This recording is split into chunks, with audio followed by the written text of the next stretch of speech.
ఇలాంటి మరిన్ని వీడియోల కోసం మా ఛానల్ని లైక్ చేయండి, సబ్స్క్రైబ్ చేయండి, బెల్ ఐకాన్ యాక్టివేషన్ చేసుకోండి. సూపర్గా ఉందన్న. అమ్మఒడి ఏంది, పీజీ రిలీజ్మెంట్ ఏంది, తర్వాత పిల్లలకి స్కూల్ పిల్లలకి అన్ని సంవత్సరాలు పట్టించుకున్న మగవాడు అనేది లేడు, జగన్మోహన్ రెడ్డి తప్ప. ట్యాబ్లెట్ అందరూ ఉపయోగకరంగా ఉంచుకోవట్లేదు అంటున్నారు, ఏదేదో చూస్తున్నారంట. కొంతమంది పిల్లలు వాడుతున్నారు, కొంతమంది వాడట్లేదు. అది ముఖ్యం కాదు. పిల్లల గురించి పట్టించుకునేవాడు వైఎస్ జగన్మోహన్ రెడ్డి. నాకు ఇప్పుడు 59 సంవత్సరాలు. ఈ సంవత్సరాల్లో పిల్లల గురించి కానీ ముసలాళ్ళ గురించి కానీ ఇవాళ ప్రజల వద్దకు పాలనంటే ముసలాళ్ళ దగ్గరికి వచ్చి వాళ్ళంటే ఇంటికి వస్తున్నారు. అదే గొప్ప పరిపాలన. ఈ సంవత్సరాల చరిత్రలో అలాంటి పరిపాలన మనం ఎక్కడ ఉద్యోగాలు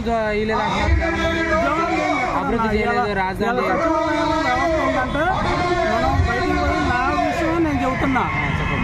నేను ఎస్సీ క్యాస్ట్ సర్టిఫికేట్ పెట్టుకుంటే 3 సార్లు ఆర్ఐ గారు తీసి పడేసింది చంద్రబాబు నాయుడు గారి కాలంలో.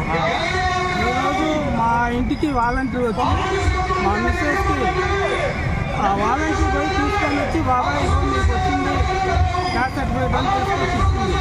18,750 పెట్టింది. పెట్టి 18,750 రూపాయలు మాకు వచ్చేటట్టు చేసింది వాలంటీర్. అంటే ఇది ప్రజలందరూ కావాలంటే ఇదేగా మరి. అంతకన్నా మీకు చంద్రబాబు నాయుడు, పవన్ కళ్యాణ్ గారు ఏముందండి, ఆయన సినిమా యాక్టర్. ఆయన ఏదో చెబుతారు, ఇవాళ ఉన్న మాట రేపు ఉండదు.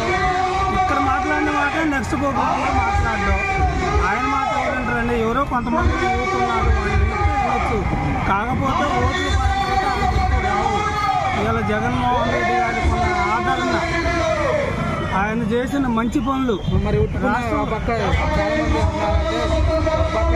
పక్క తీసుకుంటున్న కరెంట్ బిల్లు ఏం లేదు.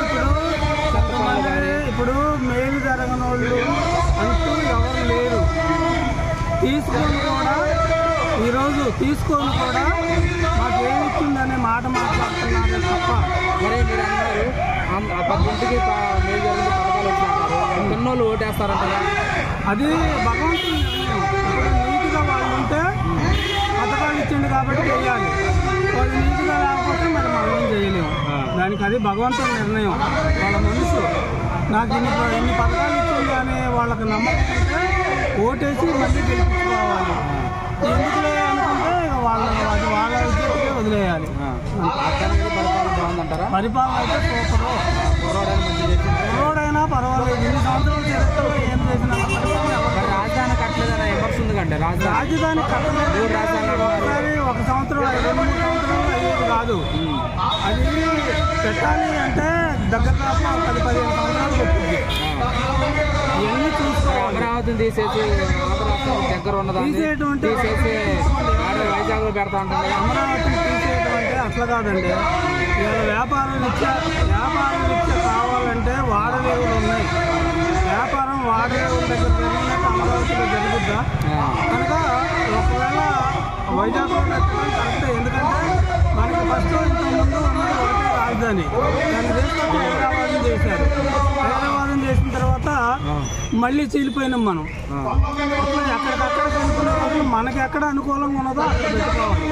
అమరావతి అంటే అమరావతిలో ఓన్లీ భూములు ఉండాలి. మిగతా వాళ్ళు ఎవరు అమరావతి గురించి మాట్లాడేవాళ్ళు లేరు. అక్కడ భూములు కొనుక్కోవాలి. అక్కడ మొత్తానికి అయితే పరిపాలన అయితే 5 సంవత్సరాలు సూపర్. అది భగవంతుడు అయితే పథకాలు తీసుకునే నీట్గా ఉంటే నేను అదే చెబుతున్నా. పథకాలు తీసుకునే వాళ్ళు నీట్గా ఉంటే కంపల్సరీగా జగన్మోహన్ రెడ్డి గారు ఓటేస్తారు. నీట్గా లేకపోతే వాళ్ళ విద్యకే వదిలేయాలి. చంద్రనాయుడు కూడా మాట అంటే సుఖమే ఉందన్న. ఇప్పుడు అంతకుముందు నిరుద్యోగ గురించి 3 వేలు ఇస్తాను. పసుపు అన్నాడు. లాస్ట్లో ఇంకో 2-3 నెలల్లో దిగిపోతా ఉన్నప్పుడు అంతకుముందు పెడితే జగన్మోహన్ రెడ్డి గారు అసలు రాడుగా. మరి అంతమంది పెట్టకుండా ఇవ్వాలి. ఎస్సీ మీటింగ్ వచ్చారు. ఎస్సీ మీటింగ్ ఒకప్పుడు మన రాజ్యాంగంలో SC ST కార్పొరేషన్ నిధులు ఉంటాయి. ఉన్నాయి. ఆ నిధులు ఈ గవర్నమెంట్ తర్వాత ఎస్సీ కార్పొరేషన్ నిధులు ఎస్సీ కార్పొరేషన్ నిధులు ఒక ఊరు ఉందంటే 10 మందికి ఇచ్చేవాళ్ళు. ఇవాళ 45 సంవత్సరాలు దాటిన ప్రతి ఆడ మనిషికి ఇంట్లో పథకాలు వస్తున్నాయి. 10 మందికి వచ్చేది బెటరా, 100 మందికి వచ్చేది బెటర్? రాజ్యాంగంలో ఉన్న ఎస్సీ ఎస్టీ నిధులని కూడా ఉపయోగించి జనాలకి అదిగా సార్ కావాల్సింది 100 మందికి మేలు జరిగేది కావాలా, 10 మందికి జరిగేది కావాలా? ఆ నిధులతో మన శ్మశాన వాటికలు కానీ ఏంటండి ఎస్సీ ఎస్టీ నిధులు శ్మశాన వాటికలు కానీ సీసీ రోడ్లు కానీ మన ఏరియాలో అవన్నీ చేస్తారు. మరి అలాంటి నిధులు కూడా దుర్వినియోగం కావాలి కదండి, సీఎం అంటున్నారు. చేయించుకునే వాళ్ళు కావాలిగా. ఇప్పుడు నిలబడి నాకు ఇది కావాలి అంటే చేయగలిగేదమ్మా ఎమ్మెల్యే ఉంటుంది. మరి వీళ్ళే అడగనప్పుడు మరి ఈ గవర్నమెంట్ లో సర్పంచ్లు కూడా నిధులు లేవు, అసలు ఎందుకు ఎంత ఖర్చు పెట్టి గెలిచినాం మనం అంటున్నారు. కొంతమంది సర్పంచ్ బాధపడుతున్నారంటగా తప్ప మిగతా వాళ్ళు ఎవరు అనరు అట్లా అని. ఒక్కొక్క ఏరియాలో మేము చూసాము, సైడ్ కాలం ఓపెన్ చేసి కూడా బొనాది తీసి కూడా మళ్ళీ నిధులు రావాలి, కంకర నిధులు రాలేదు. కాంట్రాక్టులు తప్పండి, అది కాంట్రాక్టులు డబ్బులు తెంగాలని కొన్ని కాంట్రాక్టులు. మరి అలాంటప్పుడు నిధులు రావాలని ఒక నెపం పెట్టడం తప్ప ఎక్కడ పనులు జరగలేదు చెప్పండి. ఇవాళ జగ్గయ్యపేటలో చూసుకుందాం, జగ్గయ్యపేటలో జరుగుతుందంటే గత 50 సంవత్సరాల నుంచి సింగల్ రోడ్డు, ఇవాళ డబుల్ లైన్ అయింది, అటు ఇటు 4 లైన్ అయింది. మరి చేయించిన మగవాడు ఎవరున్నారు?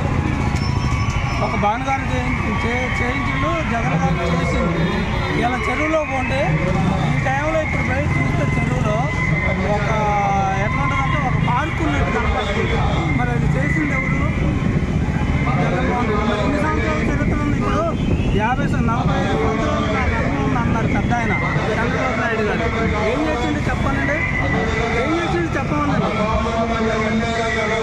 ఆయన చేస్తే எனக்கு అవకాశం రాదు, ఆయన చేయకనే எனக்கு అవకాశం వచ్చింది. మొత్తానికి అయితే 50 లక్షలు మళ్ళీ జగన్ గెలుస్తాడు, తప్పకుండా గెలుపుతాడు. ఒకవేళ ఒక 5-10 సీట్లు కానీ కంపల్సరీగా జగన్మోహన్ రెడ్డి గారు రైతుడు, ఇది మాత్రం పక్కా.